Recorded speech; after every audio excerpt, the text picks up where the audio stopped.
पूजा पाठ ना जानते कोई विधान, रक्षा सबकी कीजिए हे प्रभु दया निधान। पान पुष्प मोदक चढ़े, लड्डू मेवा थाल, सद्गुण हमको दीजिए हे शिव जी के लाल। आप सभी को गणेश चतुर्थी की हार्दिक शुभकामनाएं। विघ्नहर्ता गणेश आप सभी की रक्षा करें। आज की वीडियो में आप जानेंगे गणेश चतुर्थी के दिन गणेश भगवान की स्थापना की संपूर्ण विधि के बारे में। इसी मनोकामना के साथ कि गणेश भगवान आपकी हर मनोकामना पूर्ण करें। तो आइए वीडियो को शुरू करते हैं। आप सबसे यह अनुरोध है कि आप कमेंट बॉक्स में जय श्री गणेश जरूर लिखिएगा। भगवान श्री गणेश खुद रिद्धि सिद्धि के दाता और शुभ लाभ के प्रदाता हैं।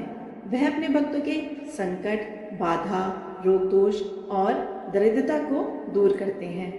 हर साल भाद्रपद मास के शुक्ल पक्ष की चतुर्थी को गणेश चतुर्थी का पर्व पूरे देश में बहुत ही धूमधाम और हर्षोल्लास से मनाया जाता है। इस दिन घर घर से लेकर मंदिरों तक गणेश भगवान जी की मूर्ति की स्थापना की जाती है। फिर अगले 10 दिनों तक बप्पा की प्रसन्न चित्त से हर्षोल्लास से पूजा करने के बाद उनके दोबारा आने की कामना से अनंत चतुर्दशी के दिन उनका विसर्जन कर दिया जाता है। क्योंकि गणेश चतुर्थी के दिन बप्पा अपने भक्तों के घर में अतिथि बनकर आते हैं और भक्त भी अपनी श्रद्धा के अनुसार बप्पा को 1.5 दिन, 3 दिन, 5 दिन या फिर 10 दिन तक अपने घर में रखते हैं। इसलिए अगर आप बप्पा को अपने घर में ला रहे हैं तो पूरे विधि विधान के साथ, मंत्रोच्चारण के साथ और सावधानी के साथ आपको उनकी स्थापना अपने घर में करनी चाहिए। क्योंकि अगर गणपति बप्पा की स्थापना विधि विधान से ना की जाए तो आपके घर में तो सुख समृद्धि की बजाय आपको उसका दोष भी लग सकता है और आपके घर में परेशानियां भी आ सकती हैं। गणेश भगवान जी की पूजा बहुत सरल होती है। गणेश भगवान जी को मनाना भी बहुत आसान है और वह अपने भक्तों की श्रद्धा और भक्ति से बहुत जल्दी प्रसन्न हो जाते हैं। बस गणेश जी की पूजा में आपको शुद्धता, सात्विकता और आचरण का ध्यान रखना है। हो सके तो गणेश जी के लिए सभी प्रसाद आप घर पर बनाएं और बहुत प्रेम से पूजा करके उनको प्रेम से भोग लगाएं।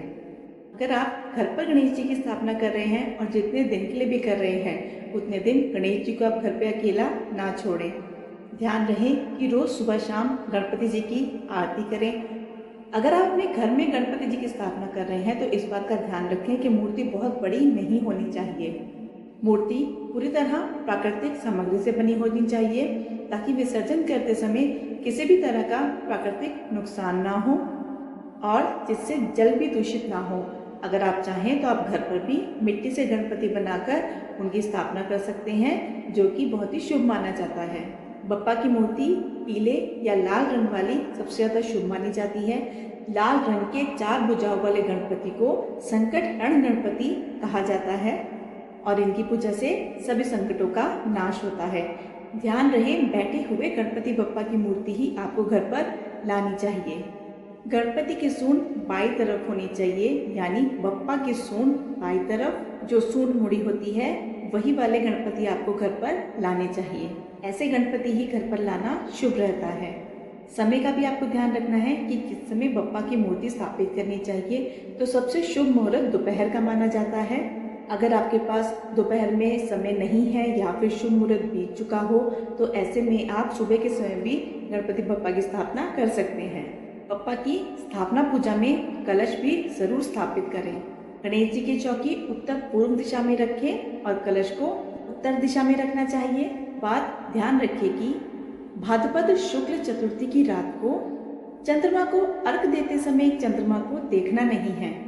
गणेश जी को पीले गेंदे के फूल, गुड़हल के फूल बहुत प्रिय हैं, तो आप गणेश जी को यह फूल चढ़ा सकते हैं। भोग में लड्डू, मोदक, मोतीचूर के लड्डू, पंचमेवा, गुड़ और घी, दुर्वा, पान, सुपारी, इलायची आप भगवान को भोग लगा सकते हैं। गणपति बप्पा को हमेशा ढककर ही घर पर लाना चाहिए। जब तक उनकी स्थापना नहीं होती तब तक आपको उनके मुख के दर्शन नहीं करने चाहिए। जिस समय आप मार्केट में गणपति जी को चुन रहे हैं, उनकी कौन सी मूर्ति आपको लानी है, उस समय आप उनके दर्शन कर सकते हैं, पर घर लाते समय लाल या पीले वस्त्र से उन्हें ढककर ही लाएं। जब उनकी प्रतिष्ठा हो जाए उसके बाद ही आपको उनके मुख के दर्शन करने चाहिए। सुबह नहा धोकर स्वच्छ वस्त्र पहनकर पूजा स्थान को आप अच्छे से सजा लें। फूलों से, रंगोली से, रंग बिरंगी लाइटों से जैसे भी आप मंडप आदि से सजाना चाहते हो अपनी सामर्थ्य के अनुसार सजा लें। और जिस स्थान पर गणपति जी की स्थापना करनी है वहाँ आटे से कोई रंगोली बना ले या चौक पूरे। उस रंगोली के ऊपर एक चौकी या पाटा रख दे जिस पर आपको लाल या पीले रंग का वस्त्र बिछाना है। अब उस चौकी पर एक मुट्ठी बिना टूटे हुए चावल रखें। पूजा में कभी भी आप टूटे हुए चावल का प्रयोग ना करें। फिर उन चावलों पर आप ओम श्री गणेशाय नमः कहते हुए बप्पा की स्थापना करें। अब गणेश जी के एक तरफ चावल का ढेर बनाकर उस पर कलश की स्थापना करें। इसके लिए कलश पर आप स्वास्तिक का चिन्ह बनाएं, उस पर मौली या कलावा बांधें और इस कलश को आपको चावल के ढेर पर रख देना है। अब माँ गंगा का ध्यान करते हुए आपको कलश में जल भरना है। अब उसमें आप एक सुपारी, एक सिक्का, एक हल्दी की गांठ डालें। उसके बाद कलश में 5 या 7 आम या फिर अशोक के पत्ते रखें। उसके ऊपर आप नारियल रखें। अगर आप नारियल नहीं रखते हैं तो उस पर आप पूर्ण पात्र रखकर भी दीपक जला सकते हैं। अगर नारियल रख रहे हैं तो नारियल पर कलावा बांधें, डोली से तिलक लगाएं और हाथ जोड़कर प्रार्थना करें और सभी देवी देवताओं का आवाहन करें। पूजा शुरू करने से पहले हाथ जोड़कर मन ही मन आपको अपने गुरु का ध्यान भी करना है। अगर कोई गुरु नहीं है तो आप गायत्री माता का ध्यान करें और सबसे पहले प्रथम पूजनीय गणेश जी का ध्यान करें। इसके बाद 3 बार आचमन करें। इसके लिए आपके घर के मंदिर में जो जल रखा हुआ है उसमें से 1 चम्मच जल लेकर उसको अपनी दाईं हथेली पर डालें और उसे श्रद्धापूर्वक पी लें। कई बार लोग आचमन वाले जल को पीने के बाद अपने सिर पर हाथ फेरते हैं, तो ऐसा आपको बिल्कुल भी नहीं करना है। इसके बाद आपको 3 बार आचमन करना है। ओम गण गणपते नमः या फिर ओम श्री गणेशाय नमः मंत्र का जाप करते रहें। इसके बाद हाथ से माथे और कानों को छूकर प्रणाम करें। फिर पूजा का संकल्प आपको लेना है। इसके लिए आपको हाथ से माथे और कानों को छूकर प्रणाम करने के बाद हथेली को धोकर उसी हथेली में थोड़े से अक्षत, फूल और आंखें बंद करके भगवान श्री गणेश का ध्यान करना है। पूजा का संकल्प लेना है। आंखें बंद कर कर अपना नाम, अपना कुल, अपने गोत्र आदि का नाम लेकर आपको भगवान श्री गणेश से यह प्रार्थना करनी है कि मैं पूरे विधि विधान के साथ आपकी पूजा अर्चना करना चाहती हूँ या करना चाहता हूँ। हे गणपति बप्पा, मेरी पूजा, मेरी प्रार्थना, मेरा उपवास स्वीकार करें। भगवान की पूजा करना बहुत ही सौभाग्य की बात है और जिस घर में भगवान गणेश जी की स्थापना करते हैं वहाँ गणपति बप्पा के साथ साथ माता रिद्धि सिद्धि का भी वास स्वयं हो जाता है।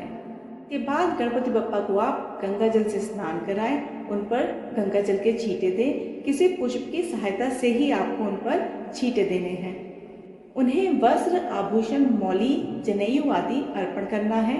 उन्हें सिंदूर का, अक्षत का, कुमकुम का तिलक लगाना है। गणेश जी को सबसे अंत में पंचमेवा का भोग लगाया जाता है। गणेश जी को 5 मौसमी फल अर्पित कर सकते हैं। केले और दूर्वा अर्पित करें।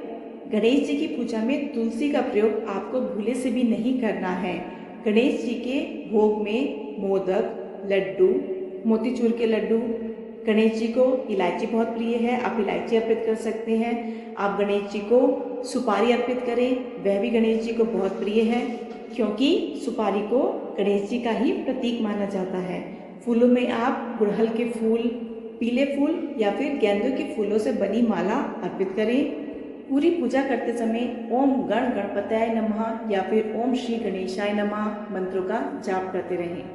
गणेश जी के दाईं तरफ कुछ अक्षत रखकर उस पर एक अखंड दीपक जलाना चाहिए और प्रार्थना करनी चाहिए, हे गणपति, आपका हमारे घर में स्वागत है, आप हमारे घर में पधारिए और हमारे घर को खुशियों से भर दीजिए।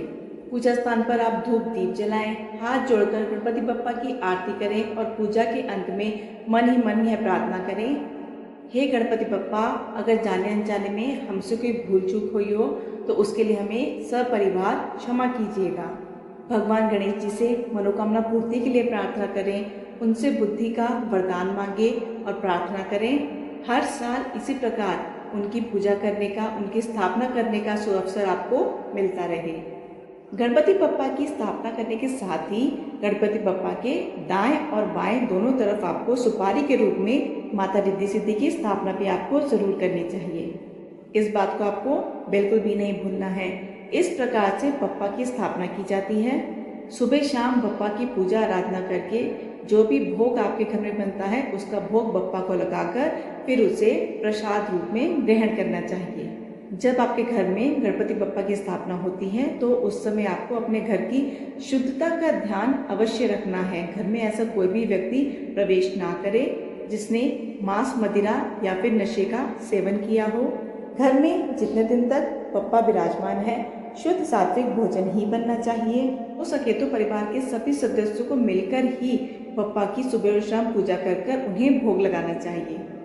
बप्पा की पूजा के लिए आप अपने आसपास के लोगों को भी आमंत्रित कर सकते हैं। धूमधाम से भजन कीर्तन करते हुए गणपति बप्पा की पूजा करनी चाहिए और फिर अपनी सामर्थ्य के अनुसार चाहे तो 1.5 दिन, 3 दिन, 5, 7 या 11 दिन के लिए गणपति बप्पा को अपने घर में विराजित करके अंतिम दिन आपको उनका विसर्जन करना चाहिए।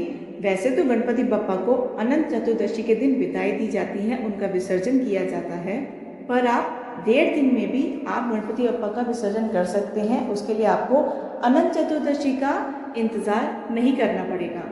आप बप्पा का विसर्जन करते समय बहुत ध्यान से उनका विसर्जन करें। जिस प्रकार उनको लाते समय हम सावधानी बरतते हैं उसी प्रकार उनका विसर्जन करते समय भी आपको सावधानी रखनी चाहिए। आपको जब भी गणपति बप्पा का विसर्जन करना है उससे पहले आपको उनकी पूजा अर्चना करनी है, आरती करनी है। जितने भी दिन तक भगवान आपके घर में रहे हैं उतने दिन में अगर आपसे कोई भूल चूक हुई हो, कोई गलती हुई हो भोग में, उसके लिए आपको क्षमा याचना करनी चाहिए। फिर अबीर गुलाल उड़ाते हुए धूमधाम से खुशी मनाते हुए बप्पा को अंतिम विदाई देनी चाहिए और यह प्रार्थना करनी चाहिए कि अगले साल बप्पा फिर से आपके घर पधारे। यह थी आज की वीडियो। अगर आपको ये जानकारी अच्छी लगी हो तो वीडियो को लाइक ज़रूर कीजिएगा, कमेंट बॉक्स में गणपति बप्पा ज़रूर लिखिएगा और ऐसी और वीडियो के लिए आप चैनल को सब्सक्राइब ज़रूर कीजिएगा। धन्यवाद।